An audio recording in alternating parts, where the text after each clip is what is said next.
इलाहाबाद में उमेश पाल हत्याकांड को लेकर कन्नौज लोकसभा सीट से भाजपा सांसद सुब्रत पाठक ने कन्नौज के ठठिया इलाके में एक कार्यक्रम के दौरान लोगों को संबोधित करते हुए कहा कि 2005 में विधायक राजू पाल की हत्या के बाद अतीक अहमद का हिसाब किताब सपा की सरकार उसी समय कर देती तो 2023 में भाजपा सरकार को बुलडोजर नहीं चलाना पड़ता, लेकिन अतीक अहमद का हिसाब किताब नहीं किया, उल्टा उसके भाई को विधायक बना दिया। अखिलेश यादव ने माफिया मुख्तार अंसारी व अतीक अहमद को सांसद विधायक बनाया। समाजवादी पार्टी ने उत्तर प्रदेश में राजनीति का अपराधीकरण किया है। अपराधी बचने के लिए गवाह की हत्या करवा सकता है तो अपराधी की गाड़ी भी पलट सकती है। की भी सफाई कर रही है।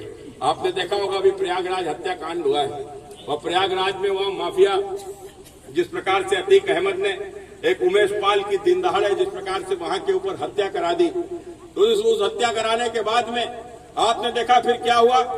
फिर योगी जी ने जिस प्रकार से सदन के भीतर जब उन्हीं लोगों ने मामले को उठाया तो योगी जी ने सदन के भीतर इस बात को कहा था कि जिसने भी उत्तर प्रदेश की व्यवस्था को डिस्टर्ब करने की जो भी कोई कोशिश करेगा हम उसको मिट्टी में मिलाने का काम करेंगे।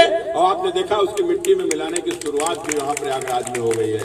किस प्रकार की शुरुआत हुई है। जब मुझसे मीडिया ने पूछा कि बुलडोजर चलाया जा रहा है, हमने माफियाओं के घरों में बुलडोजर नहीं चलाया जाएगा तो इनको क्या कोई माला पहनाया जाएगा, या माफिया जो इतने मनबड़ हो गए हैं या सोचते नहीं है। उस हत्या को केवल उमेश पाल से जोड़कर मत देखो, उस हत्या को अपने आप से जोड़कर देखो।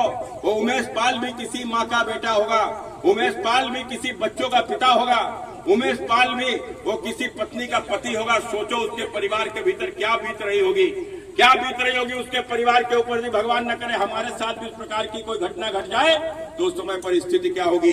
लेकिन जिस प्रकार से माफियाओं को पालने का काम जो पिछली सरकारों के द्वारा हुआ है, उत्तर प्रदेश में खासकर समाजवादी पार्टी ने जिस प्रकार से उत्तर प्रदेश में राजनीति का जो अपराधीकरण किया है और उस तुष्टीकरण की नीति अपनाने के कारण से मुख्तार और अतीक जैसे जो माफिया पैदा किए हैं और इनको विधायक सांसद भी बनाया है। तो उसमें मुझसे एक मीडिया वाले ने पूछ लिया वो समाजवादी पार्टी के कि इसमें समाजवादी पार्टी का क्या दोष है।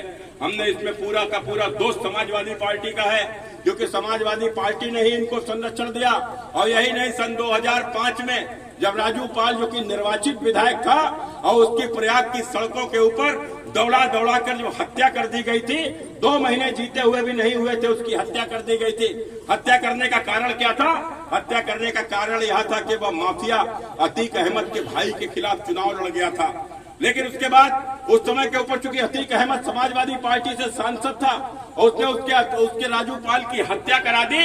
और राजू पाल की हत्या कराने के बाद उसी समय पर यदि अतीक अहमद का हिसाब किताब हो गया होता तो हिसाब किताब तो उसका कुछ हुआ नहीं, उल्टे उसके भाई को विधायक बनाने का काम भी समाजवादी पार्टी ने उसको पुरस्कार देकर किया कि तुम माफियावाद को बढ़ाते रहो, हम तुमको संरक्षण देते रहेंगे। यही कारण है यदि उस दिन हिसाब किताब 2005 में हो गया होता, यदि समाजवादी पार्टी की सरकार थी, तो आज सन 2023 में हमको बुलडोजर चलाने की आवश्यकता नहीं पड़ती, बुलडोजर चलाने की आवश्यकता नहीं पड़ती। लेकिन निश्चित रूप से उत्तर प्रदेश में गरीब, शोषित, वंचित, कमजोरों ने मिलकर उत्तर प्रदेश में